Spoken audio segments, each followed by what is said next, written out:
안녕하세요, 성도 여러분.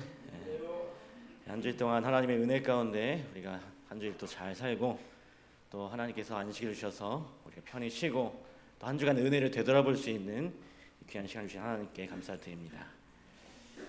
오늘은 함께 여호수아에 있는 말씀 함께 보시도록 하겠습니다. 여호수아 3장 1절로 8절에 있는 말씀 함께 보겠습니다. 여호수아 3장 1절로 8절까지 있는 말씀입니다. 제가 읽겠습니다. 여호수아가 아침에 일찍이 일어나서 이스라엘 사람들로 더불어 시딤에서 떠나 요단에 이르러서는 건너지 아니하고 거기서 유숙하니라. 3일 후에 유사들이 진중으로 두루다니며 백성에게 명하여 가로되 너희는 레위 사람 제사장들이 너희 하나님 여호와의 언약궤 매는 것을 보거든 너희 곳을 떠나 그 뒤를 쫓으라. 그러나 너희와 그 사이 상거가 2000규빗쯤 되게 하고 그것에 가까이 하지는 말라. 그리하면 너희 행할 길을 알리니 너희가 이전에 이 길을 지나보지 못하였음이니라. 여호수아가 또 백성에게 이르되 너희는 스스로 성결케 하라. 여호와께서 내일 너희 가운데 기사를 행하시리라. 여호수아가 또 제사장들에게 일러 가로되 언약궤를 메고 백성 앞서 건너라 하매 곧 언약궤를 메고 백성 앞서 나아가니라. 여호와께서 여호수아에게 이르시되 내가 오늘부터 시작하여 너를 온 이스라엘의 목전에서 크게 하여 내가 모세와 함께 있던 것 같이 너와 함께 있는 것을 그들로 알게 하리라. 너는 언약궤를 맨 제사장들에게 명하여 이르기를 너희가 요단 물가에 이르거든 요단에 들어서라 하라. 여러분, 이 장면이 무슨 장면인가요? 이스라엘 백성들이 이제 요단강을 건너기 직전이었던 것 같습니다. 이제 이스라엘 백성들이 약속의 땅에 가나안 경계에 이르렀어요. 고난과 그 역경의 40년의 그 세월을 종지부를 찍게 되는 그런 순간인 것입니다. 그들이 오직 이 가나안 땅에 들어가려고 하는 그런 일념으로 그들은 그 애굽을 떠났고 또 그 광야 생활, 그 고된 광야 생활을 견뎌냈습니다. 그리고 지금 그들은 문자 그대로 가나안의 입구에 도달한 것입니다. 그러나 입구는 입구일 뿐이지 아직 가나안 땅에 들어간 것은 아니죠. 아직까지 가나안은 그들이 가야 할 곳이었습니다. 왜냐하면 그 앞에 이 요단강이 그들을 가로막고 있었어요. 이 요단강을 건너지 않는 한 아무리 가나안 가까이에 있다고 해도 결국 가나안 밖이었습니다. 이스라엘 백성이 새로운 지도자인 여호수아의 인도 아래 요단강에 도착한 때는 봄이었습니다. 요즘과 같은 봄이었어요. 그리고 우기였습니다. 이 우기가 아니면 이 요단강은 어떤 곳이라도 걸어서 쉽게 건널 수 있을 만큼 강폭이 좁고 수심이 얕은 곳이었습니다. 그런데 이 봄에는 달랐어요. 비가 많이 내렸기 때문에 풍성하게 내린 그 늦은 비 때문에 이 강이 넘쳐 흘러서 물살이 거세고 아주 도도하게 흘렀습니다. 그 거센 물살에 이 요단강이 40년 동안의 이 가나안을 향해 행진해온 이스라엘 백성들의 발걸음을 막고 있었습니다. 그리고는 마치 이렇게 말하는 것 같았어요. 안 돼, 너희들 이 가나안 땅에 못 들어가. 이렇게 말하는 것 같았습니다. 너희처럼 불평하고 원망하고 하나님을 의심하는 죄인들이 어떻게 약속의 땅에 들어갈 수가 있느냐라고 하면서 마치 이 가나안을 들어가기 전에 이 이스라엘 백성들을 못 들어가게 막고 있는 것처럼 느껴졌습니다. 엄청나게 큰 홍해 이후에 큰 또 장애물이었습니다. 그리고 그들에게 주어진 최후의 시험이었어요. 이 이스라엘 백성들이 그 애굽에 있을 때, 그 죄악 세상에 있을 때 하나님께서 그들을 찾아오셨습니다. 모세를 통해서 그들의 그 구원의 계획을 알려주셨고 하나님을 예배하는 것이 참된 인생의 목적이라는 것을 깨닫게 해주셨습니다. 그리고 그들이 하나님을 잊어버리고 예배하는 것을 잊어버렸을 때 그 애굽을 유일한 삶의 현장이라고 믿고 있었을 때 이미 오래전에 이 아브라함에게 주셨던 그 약속의 땅이 있다는 사실을 다시 알게 해주셨고, 거듭되는 그 바로의 방해를 하나님의 능력으로 깨뜨리시는 그 모습을 직접 목격하게 해주셨습니다. 그리고 마침내 그 유월절의 역사를 통해서 그들은 애굽을 떠나게 되었죠. 그리고 홍해에서 직면한 절대절명의 그 위기에서 하나님은 그들을 정말 기적적으로 구원해 내셨습니다. 그리고 날마다 구름 기둥과 불 기둥으로 광야길 내내 하나님께서는 그들을 인도하시고 보호하셨어요. 그 광야 40년 동안 하나님께서는 그분의 신실하심으로 그들을 책임지셨습니다. 굶주렸을 때는 하늘을 열고 양식을 이슬처럼 내리셨고, 목이 말랐을 때는 반석을 열어서 생수를 넘치도록 흘려주셨습니다. 그리고 그들이 신고 있었던 신과 옷이 헤어지지 않았죠. 그리고 원수들마다 그들의 손에 다 무너지게 되었습니다. 모든 장애물이 다 사라졌어요. 그들의 매일의 삶이 기적의 날이었고 하나님의 놀라운 섭리의 역사의 날이었던 것입니다. 그리고 이것이 그들을 지금까지 경험해온 40년 광야의 생활이었던 것이죠. 그런데 이처럼 지금까지 그 하나님의 은혜와 인도 가운데 살아온 이스라엘 백성이 가나안 땅에 들어가지 못한다면 어떻게 되겠습니까? 가나안에 들어가지 못한 자가 홍해를 걷는 것은 아무 의미가 없는 것이죠. 가나안에 들어가지 못한 자가 만나를 먹은 것, 생수를 마신 것 모두가 다 의미가 없어지는 것입니다. 아무리 그 구름 기둥과 불 기둥을 통해서 인도를 받아서 살아왔다 할지라도 그들이 결국에 가나안 땅에 들어가지 못한다면 그 모든 것들이 다 소용이 없는 것입니다. 의미가 없는 거예요. 옷 한 벌과 그 신 한 켤레로 그 40년간 잊고 사는 그 기적을 한번 체험해 보기 위해서 그 광야 생활을 한 것이 아니기 때문인 것입니다. 그 모든 것은 하나님께서 당신의 백성을 이 가나안으로 인도하기 위하여 마련하신 것들이었어요. 오늘 이 이스라엘 백성들의 이야기는 또한 역사의 마지막 순간을 살아가고 있는 오늘 우리들의 이야기인 것 같습니다. 이 가나안 땅을 바라보면서 요단강 앞에 진쳤던 이스라엘 백성들처럼 우리는 지금 하늘 가나안 그 바로 입구까지 왔습니다. 가장 그 하늘 도성 문 가까이에 와 있는 남은 백성들이에요. 화이트분이 말한 것처럼 우리는 하늘문 어구에 와 있는 것입니다. 그런데 이 하늘 가나안으로 들어가야 하는 우리 앞에 수많은 요단강이 또 흐르고 있습니다. 우리 삶 가운데 아주 거대한 거센 물결이죠. 그리고 그렇게 거센 물결 앞에 우리가 주눅들기도 합니다. 여기까지는 어떻게 왔지만 저 거센 물결을 헤치고 나아가서 가나안에 들어갈 엄두가 나지 않는 것입니다. 왜냐하면 여전히 품고 있는 그 죄 때문인 것이죠. 변화되지 못한 그 성품 때문에, 극복하지 못한 그 이기심 때문에. 그래서 우리 앞을 가로막고 있는 요단강은 우리를 절망하게 만듭니다. 돌아갈 것도 또 돌아갈 수도 없는 우리를 좌절하게 만들어요. 그러나 하나님께서 우리로 하여금 이 요단강을 안전하게 건너게 하실 것이고 반드시 하늘 가나안으로 우리를 인도하실 것입니다.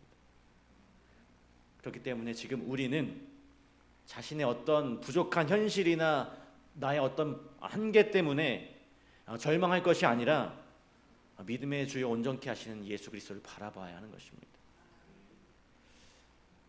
이 과거 이스라엘 백성에게로 다시 돌아가 보면 왜 하나님께서는 이 백성을 하필 이 요단강이 범람하는 그 계절에 인도하셨을까 하는 의문이 들기도 합니다. 좀 건너기 쉬운 시기에 그들을 그곳으로 인도하셨더라면 쉽게 그 강을 건넜을 텐데 왜 하필이면 가장 그 강을 건너기 어려운 시기에 이 백성들을 그곳으로 인도하셨을까요? 그것은 바로 약속의 땅 가나안은 인간의 노력이나 지혜나 의지로 들어가는 곳이 아니라 전적으로 하나님의 은혜와 섭리와 하나님의 능력으로 들어가는 곳임을 그 이스라엘 백성들로 하여금 깨닫게 하시기 위함이었습니다. 이 가나안은 오직 하나님의 은혜와 능력으로만 들어갈 수 있는 곳이에요. 그래서 하나님께서 이 당신의 백성을 그 요단강이 넘치고 있는 때에 딱 맞추어서 그것으로 인도하셨던 것입니다. 그 약속의 땅 어구에서 이 3일을 기다린 이스라엘 백성들에게 마침내 여호수아에게 이런 메시지가 전달되었습니다. 여호수아 3장 5절에 여호수아가 또 백성에게 이르되 여호와께서 내일 너희 가운데 뭐를 행하시리라? 기사를 행하시리라. 이 말씀에 이스라엘 백성이 요단강 어떻게 건너게 될 것인지가 나타나 있습니다. 그것은 바로 하나님이 행하실 기사, 기적이었어요. 그래서 우리도 이 하나님이 행하실 기적으로 이 죄의 요단강을 건너서 하늘 가나안으로 들어가게 될 것입니다. 이 기적이 무엇일까요? 오늘 우리들에게 그 출애굽할 때 그 이스라엘 백성들이 건넜던 요단강을 건너는 기적, 그렇다면 오늘 우리가 하늘 가나안에 거의 다 왔는데 우리가 하늘 가나안에 들어가기 전에 요단강을 건너는 그 기적은 무엇일까요? 그것은 바로 늦은 비 성령의 약속인 것입니다. 이 기적을 경험하는 모든 사람들은 요단강을 건너서 하늘 가나안에 들어가서 모세와 어린 양의 노래를 부를 것입니다. 오늘 우리 모두가 그 자리에 꼭 있어야 하겠죠. 그러나 우리가 주의 깊게 생각해 보아야 할 것이 있는데요. 그것은 바로 하나님께서 우리를 위하여 기적을 행하실 것이 약속되었다 할지라도 그 기적을 성취하기 위하여 우리가 준비해야 할 몫이 있다라고 하는 것입니다. 그분께서는 우리가 준비되기를 기다리시고 당신의 약속에 합당한 조건을 이루기를 원하세요. 하나님께서 우리가 당신의 사역에 협력하고 동참하기를 원하십니다. 그러므로 인간의 이 구속 사업을 위한 마지막 기적인 이 늦은 비 성령의 역사를 위해서도 분명히 우리가 감당해야 할 몫이 있다라고 하는 것입니다. 요단강을 건너서 가나안으로 들어가기 위해서 이스라엘 백성은 하나님께로부터 3가지 명령을 받았어요. 그것들은 바로 늦은 비 약속의 성취를 기다리는 우리에게도 동일하게 받은 명령입니다. 먼저 이 백성들 앞에선 여호수아가 이렇게 말합니다. 너희는 스스로 성결케 하라. 여호와께서 내일 너희 가운데 기사를 행하시리라. 하나님이 행하실 기사를 체험하고 목격할 사람은 성결케 된 사람입니다. 또한 하나님의 백성들이 성결케 되는 일은 하나님이 그들을 위해 이루실 기적보다 선행이 되어야 하는 일인 것이죠. 하나님이 행하실 기적이 약속이라면 그 기적의 은혜를 누릴 백성들이 성결케 되는 것은 약속의 성취를 위한 조건이 되는 것입니다. 이 광야 생활 40년 동안 이스라엘 백성은 성결하지 않았어요. 홍해를 건널 때도, 십계명을 받을 때도, 만나를 먹을 때도 그들은 성결하지 않았습니다. 그런데 그럼에도 불구하고 하나님께서는 그들에게 끊임없이 은혜를 베푸셨고 기적을 행하셨어요. 그런데 지금 이 요단강 앞에서 하나님께서 너희는 스스로 성결케 하라라고 요구하고 계십니다. 이 같은 하나님의 요구가 이 가나안에 들어가기 위해서는 즉 거룩해지지 않으면 안 된다는 것을 말해주고 있는 것입니다. 이 성결케 된 자만이 요단강을 건너서 가나안에 들어갈 수 있다라고 하는 엄숙한 그리고 강력한 기별인 것입니다. 그러므로 우리가 스스로 성결케 하는 일은 이 늦은 비의 기적을 통해서 바로 하늘을 가나안으로 들어가기를 소망하는 우리 모두에게 주어진 하나님의 엄숙한 명령이라는 사실을 우리는 잊어서는 안 될 것입니다. 스스로 성결케 하는 것은 철저한 회개를 통해서 완전한 속죄를 이루는 것입니다. 우리가 속죄받은 사람, 성결한 그릇으로 준비될 때만 하나님께서는 그 약속하신 그 늦은 비 성령을 부어주시게 됩니다. 그래서 오늘 우리의 삶은 정말로 철저하고 진지한 그런 회개할 것이 없는 회개에 이르는 그런 삶으로 이어져야 하는 것이죠. 우리 각 시대의 대쟁투 학원 167쪽에 보면 사단은 그리스도를 따르는 사람들에게 죄를 이길 수 없다는 치명적인 궤변으로 그들을 속이려고 항상 힘쓰고 있다라고 했습니다. 그러나 우리를 위해서 늦은 비의 기적을 행하실 하나님의 그 요구는 분명해요. 그분은 우리에게 철저하게 회개하고 모든 죄를 단호히 버리라고 명령하셨습니다. 여호수아는 여호와께서 내일 너희 가운데 기사를 행하시리라고 선포했어요. 그러면 오늘 우리가 스스로 성결케 해야 하는 것이죠. 내일의 기적을 우리가 맛보기 위해서. 오늘 스스로 성결케 하는 사람만이 내일 하나님께서 행하실 늦은 비의 기적을 경험하게 될 것입니다. 우리가 스스로를 성결케 할 수 있는 날은 오늘이지 내일이 아닙니다. 바로 오늘 이 철저한 회개로 속죄의 은혜를 맛보아야 하는 것입니다. 오늘 우리가 우리의 머리로 하는 모든 생각과 그 계획들이 다 하나님 앞에 성결하게 되어야 하는 것입니다. 그리고 오늘 우리의 손으로 하는 모든 일과 우리가 가는 모든 곳이 우리 발이 모든 것이 성결케 해야 하는 것이죠. 이스라엘 백성들에게 주어졌던 두 번째 명령은 언약궤를 앞세우고 요단강으로 나아가라고 하는 것이었습니다. 여호수아 3장 6절에 보니까요. 여호수아가 또 제사장들에게 일러 가로되 언약궤를 메고 백성 앞서 건너라. 곧 언약궤를 메고 백성 앞서 나아가니라. 모든 백성들이 성결케 한 그 다음 날 이스라엘 백성은 하나님의 명령에 순종해서 요단강으로 나아갔습니다. 그때 이 백성의 맨 앞에는 언약궤가 있었어요. 요단강을 건너서 가나안으로 들어가기 위해서 그들은 그 언약궤를 따라가야 했던 것입니다. 새로운 지도자였던 이 여호수아도 또 경륜이 있고 인품이 좋은 이 제사장들도 능력이 있고 신망받는 어떤 천부장이나 백부장들도 도도하게 넘치는 그 물결을 무서워하지 않을 군사들이나 젊은이들도 앞장서지 않았고 온전히 그 언약궤를 따라가야만 했어요. 이 언약궤 하나님의 그 율법의 하나님의 말씀이 백성들을 앞서 나아가야 했습니다. 그리고 백성들은 그 언약궤를 뒤따라가야만 했어요. 이것이 요단강을 건너 가나안에 들어가는 사람들이 갖춰야 할 하나의 대어였습니다. 어떤 인간 지도자도 그 하나님의 말씀 앞에 세워서는 안 되는 것이죠. 어떤 인간의 견해도 하나님의 말씀보다 우선시 되어서는 안 되는 것입니다. 온 세상이 동의하는 인간의 경험이라 하더라도 하나님의 말씀과 절대로 그 위치를 바꾸어서는 안 되는 것입니다. 항상 우리의 대열 그 맨 앞에는 언제나 하나님의 말씀이 있어야 하고 우리를 인도하는 것이 바로 하나님의 말씀이어야 하는 것이죠. 하나님께서 당신의 이 남은 교회를 율법의 수호자로, 율법의 보관자로 세우셨습니다. 그러므로 우리는 오직 하나님의 이 말씀의 인도를 받아서 이 하나님의 율법을 수호하는 그런 진리의 백성들이 되어야 하겠습니다. 그렇게 우리가 말씀의 수호자, 율법의 수호자로 살아갈 때 오늘 우리 앞을 가로막고 맹렬하게 흐르는 그 요단강은 더 이상 우리 앞에 두려운 존재가 되지 않을 것입니다.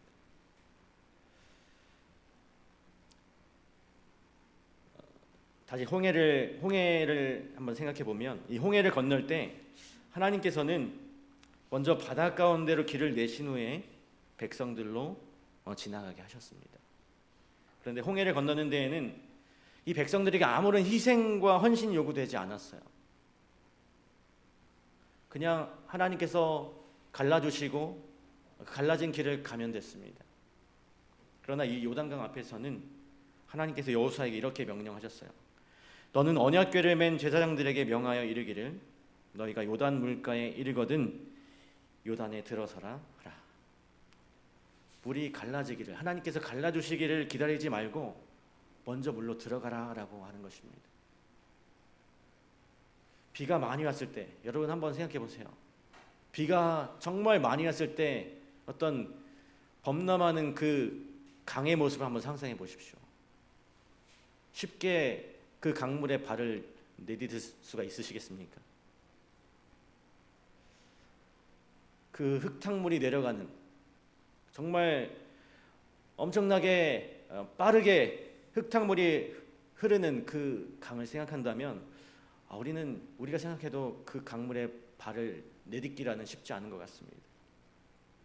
금방이라도 빨려 들어갈 것 같은 그런 강물 앞에 우리가 발을 내딛는 것은 참으로 쉽지 않은 일이었을 것입니다. 그런데 하나님께서 그 요단 강물로 발을 내디디라고 하시는 것이죠. 하나님께서 왜 그러셨을까요? 왜냐하면 이 가나안이라고 하는 약속의 땅은 믿음으로 정복하는 곳이지 아무런 노력 없이 주어지는 그런 곳이 아니기 때문이었습니다. 진리를 위해서 우리가 싸우고 의를 위해서 투쟁하는 자들에게 허락되는 곳이 바로 하늘 가나안인 것입니다. 그럼 우리 요단강을 건너서 이 하늘 가나안에 들어가기 원하는 모든 그리스도인은 이 땅에서 죄의 세력과 적극적으로 싸우고 투쟁하고 희생하고 헌신하는 삶을 살아야 하는 것입니다. 하나님의 약속을 믿고 물속으로 용기 있게 그 믿음을 가지고 발을 내딛어야 하는 것이죠. 머뭇거리고 주저하는 사람은 그 약속하신 늦은 비의 역사를 경험할 수가 없게 될 것입니다. 우리 사랑하는 성도 여러분, 오늘 이 하늘 가나안의 그 입구에 서 있는 하나님의 교회에 진정으로 주님을 위해 모험하고 진리를 위해 세상에 도전하는 그런 사람들이 필요합니다. 오늘 하나님께서는 그런 사람들을 찾고 계시고 그런 사람들을 부르고 계십니다. 이 진리 교회를 위해서, 하나님의 사업을 위해서 언약궤를 맨 그 제사장들처럼 하나님께서는 이 물로 들어서는 믿음의 사람들을 통해서 분명 그 하나님의 일을 행하실 것입니다. 이 언약궤를 맨 그 제사장들이 앞장서서 물에 들어서게 되었어요. 강물이 갈라지자 그들은 행진해서 요단강 한가운데 서게 되었습니다. 성경에 이렇게 기록되어 있습니다. 3장 17절에 보니까요, 여호와의 언약궤를 맨 제사장들은 요단 가운데 마른 땅에 굳게 섰고 온 이스라엘 백성은 마른 땅으로 행하여 요단을 건너니라. 그들이 강 한가운데 굳게 섰습니다. 그리고 백성들이 다 지나가기까지 기다렸어요. 아주 긴 시간, 하루 종일 걸렸을지도 모르겠습니다. 그러나 그들은 그곳에 굳게 서 있었습니다. 성경에는 그들이 임무를 교대하거나 너무 피곤해서 그 언약궤를 땅에 내려놓았다라고 하는 기록도 없습니다. 그들은 충성스럽게 끝까지 그 언약궤를 메고 서 있다가 백성들이 다 지나간 후에야 앞으로 전진했어요. 그리고 그들이 다 건너자 요단강은 다시 흐르기 시작했습니다. 우리 사랑하는 성도 여러분, 이 언약궤를 메고 요단강을 건넌 제사장들을 통해서 오늘 우리의 사명이 무엇인지 분명히 보여주고 있습니다. 오늘 우리는 이 하늘 가나안으로 들어가기를 원하는 구원받아야 할 모든 백성의 맨 앞에 서야 하는 사람들인 것입니다. 왜냐하면 오늘 우리에게는 이 하나님의 율법과 이 마지막 시대에 외쳐져야 하는 그런 중요한 기별을 우리가 가지고 있기 때문에 그렇습니다. 우리 손에 있는 그 하나님의 율법과 그 세천사의 기별을 높이 들고 그 넘실거리는 그 요단강으로 우리는 발걸음을 내디뎌야 하는 것이죠. 오늘 이 시대를 위하여 하나님의 언약궤를 맨 그 제사장이 되어야 하는 것입니다. 그래서 우리가 이 세상에 그 구원받아야 할 모든 백성들을 위해서 그 구원의 길을 여는 것이 오늘 우리들의 사명인 것을 여러분 꼭 기억하시길 바랍니다. 화이트 부인이 이렇게 말했습니다. 교회 증언 사건에 주께서는 화강암처럼 견고한 믿음을 가진 강철처럼 진실된 한 백성을 소유하실 것이다. 그들은 세상에서 그분의 증인이 되어야 하며 그분께서 예비하신 날에 특별하고도 영광스러운 일을 할 그분의 도구들이 되어야 한다 라고 했습니다. 우리 성도 여러분, 여기 모인 우리 모두가 이 하나님의 마지막 그 남은 자손으로서 주님께서 그 예비하신 날 특별하고 영광스러운 그 일을 우리가 이루어낼 그 일들을 할 도구들이라는 것을 여러분 꼭 기억하시길 바랍니다.